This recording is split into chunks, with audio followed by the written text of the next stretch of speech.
What up, YouTube? T-Moose here. Since this month, I'm doing my reviews, since it is, of course, Black History Month, and I'm doing my reviews for Blacklead Films. Here's my review for the James Brown biopic, and that is Get On Up. The film was directed by Tate Taylor, who is the same guy who gave us movies like, The Help. He gave us Mom, most recent. And this stars the late, great Chadwick Boseman as, the king of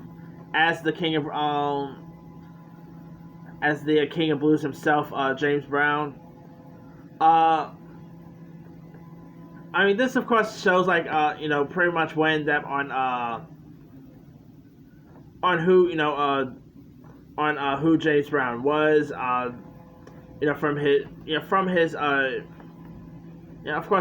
James Brown's childhood, growing up, to his personal life.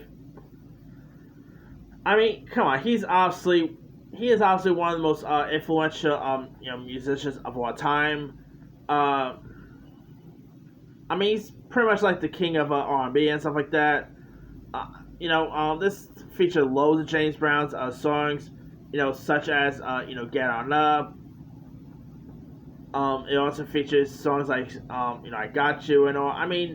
James Brown was very much a iconic musician right there, and of course James Brown did got into the Rock and Roll Hall of Fame, so that's pretty cool right there. But anyway, now this film also features some interesting cast lists. You had the likes, obviously you had the likes of Chadwick Boseman, who did such a great job as James Brown. He really sang so much like him. You also had the late True Blood actor Nelson Ellis, who played Bobby Beard.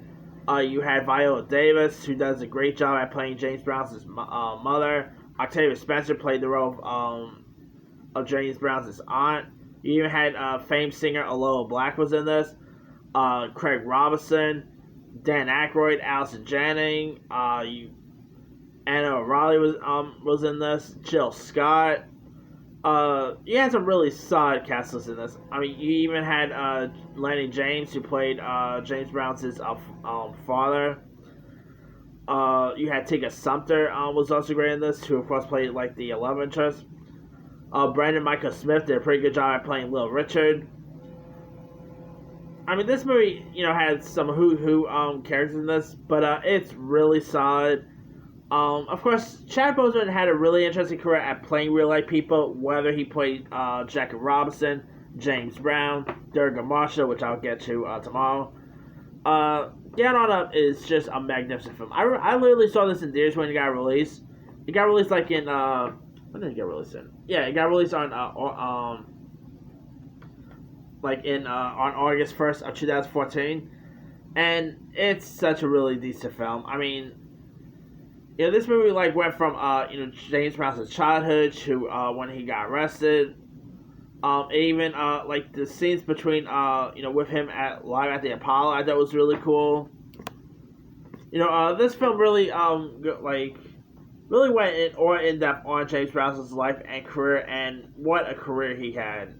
James Brown is he was the king of he was the king. Who does not love James Brown? He was the man. Loads of great songs James Brown sung. And Chadwick Boseman did just such a great job. How did he not get an Oscar nomination is literally beyond me, but he's Oscar not Chadwick Boseman was still great. How on earth is he already getting he was great in Ma Rainey's Black Bottom and all, but he should have gotten Oscar considerations before. Before his tragic passing, he should have got Oscar consideration for 42. He should have got Oscar consideration for Get On Up, Marshall. But hey, better late than never, I guess. But anyway, if you guys haven't really seen 42, if you guys haven't really seen Get On Up, where can you find that? Let me. So you can find it on Vudu, Fandango now. It's not really much streaming services. You can find it on Apple TV, so there's that. But anyway, definitely go check out Get On Up if you guys haven't seen that. Anywho, let me leave you guys. Have you ever had a chance to check out Get On Up? And so, what's the over? Were you a fan of it? Were you not a fan of it? Were you ever a fan of James Brown's music career? Drop comments below. Don't forget to like, subscribe, hit that bell for more notifications. This is T-Moose signing out.